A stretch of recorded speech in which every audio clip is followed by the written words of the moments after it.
नमस्कार बच्चों, YouTube channel शिक्षालय में आपका पुनः स्वागत है। आज हम पढ़ने वाले हैं कि अल्कोहल को फास्फोरस हैलाइड से क्लोरो एल्केन में हेलो एल्केन में कैसे बदलें। क्लोरो एल्केन क्यों?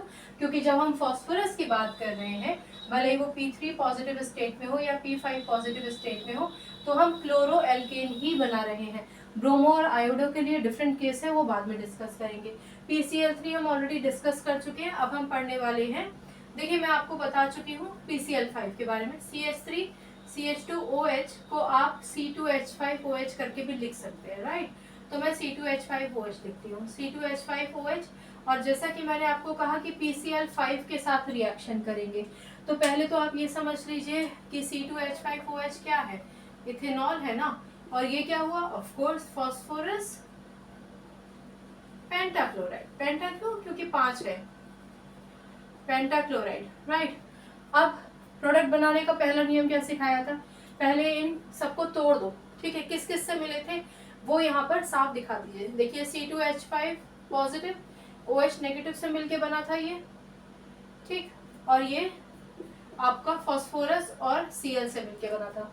क्योंकि यहाँ फास्फोरस 5 पॉजिटिव स्टेट में है, इसीलिए PCl5 आया। ये 1 नेगेटिव है, आप समझते हैं ना। P5 positive Cl negative, valency 5 valency 1 criss cross किया था तो PCl5 बना था। 9th स्टैंडर्ड में पढ़कर आए हैं आप ये कॉन्सेप्ट, राइट। इस समय इसकी जरूरत हमें नहीं है, यहाँ से हटा देते हैं। तो अब रिएक्शन कैसे होगा? PCl3 और PCl5 लेने के बाद हमारा हेलो एल्केन तो बनेगा ही, लेकिन साइड प्रोडक्ट में किस तरीके के बदलाव आते हैं वो हम बेसिकली यहाँ पढ़ रहे हैं। तो आप ये तो समझ ही गए हैं अब कि ऑफ कोर्स ये C2H5 जो पॉजिटिव है वो Cl नेगेटिव से जाकर डेफिनेटली कंबाइन करेगा। यानी आपके पास आपका हेलो एल्केन आ गया C2H5Cl।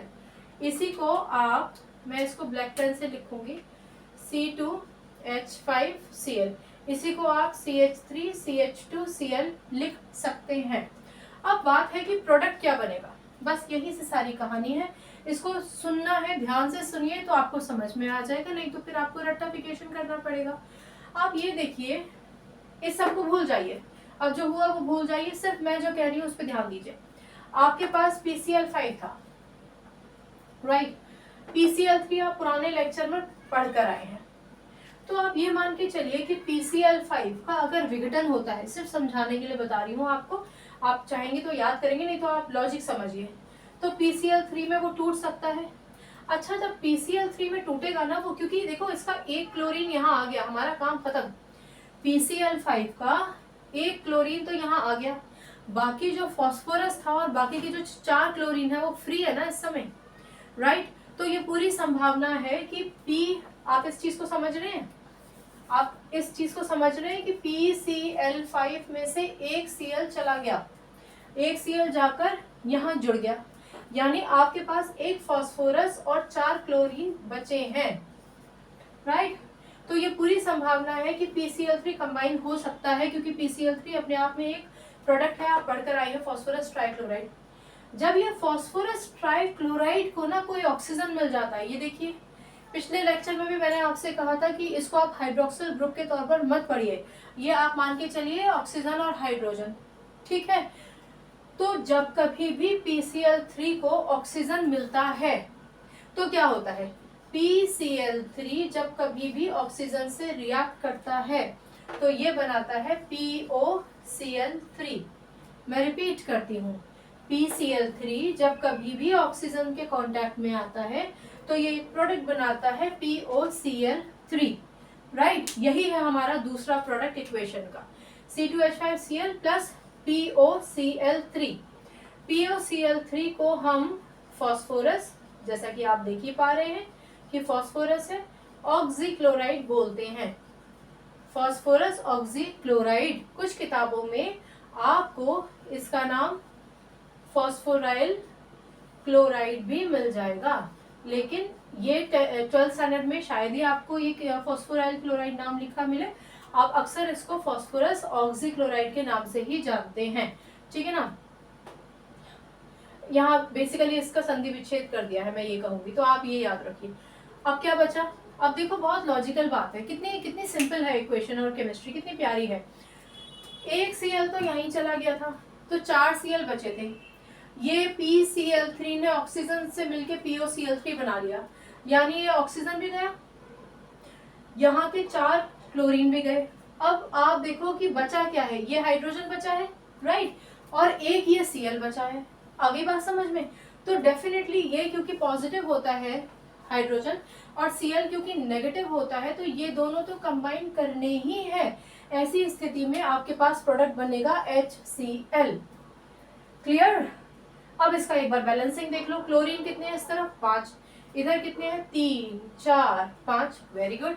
C2H5 C2H5, ऑक्सीजन एक यहाँ पर शो कर रहे हैं, यहाँ पर भी हम एक ही ऑक्सीजन शो करेंगे। अगर आपको ये कंफ्यूजन हो कि ये O2 कहाँ से आ गया, तो देखो ऑक्सीजन जो होता है ना, ये तो मैं आपको एक इक्वेशन लिखकर बता रही हूँ, ये बल्क में आप रिएक्शन करते हैं ना, ऑक्सीजन नेसेंट ऑक्सीजन फॉर्म में नहीं होगा यहाँ पर, ठीक है, ऑक्सीजन पूरा पूर्ण आपको ऑक्सीजन मिलेगा जो इसके साथ रिएक्ट करेगा, ठीक है।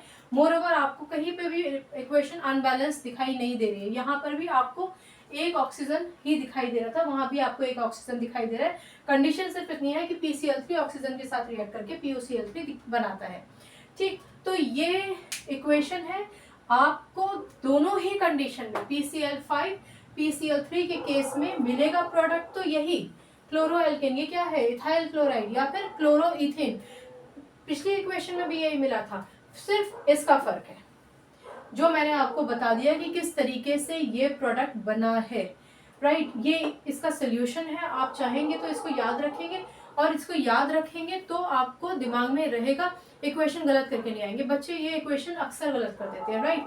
अब मैं एक और लेक्चर लूंगी जिसमें मैं इन दोनों इक्वेशंस को साथ में आपको बता दूंगी कि किस तरीके से इनमें डिफरेंस है, अगर अभी भी आपको कंफ्यूजन है तो। वैसे आप दोनों लेक्चर्स अगर ध्यान से सुनेंगे तो आपको समझ में आ जाएगा, राइट। तो ये था प्रिपरेशन ऑफ हेलो एल्केन। सारे एल्केन्स की हमने अभी बात नहीं की, अभी तक हमने सिर्फ फास्फोरस के साथ क्लोरीन ही लिया है, PCl3 PCl5। अब ब्रोमीन आएगा तो क्या होगा वो भी हम देखेंगे, ठीक है ना, और किस कंडीशन में आएगा वो इंपॉर्टेंट है देखना। तो ये इक्वेशन थी reaction of alcohol with phosphorus pentachloride. देख लीजिए इस इक्वेशन को, आई होप आपको समझ में आता होगा, ठीक है। समझ में आ गया तो बहुत बढ़िया, अगले क्लास में मिलते हैं कुछ और नए कॉन्सेप्ट्स जानने के लिए। अपना ख्याल रखिए, खुश रहिए, नमस्कार।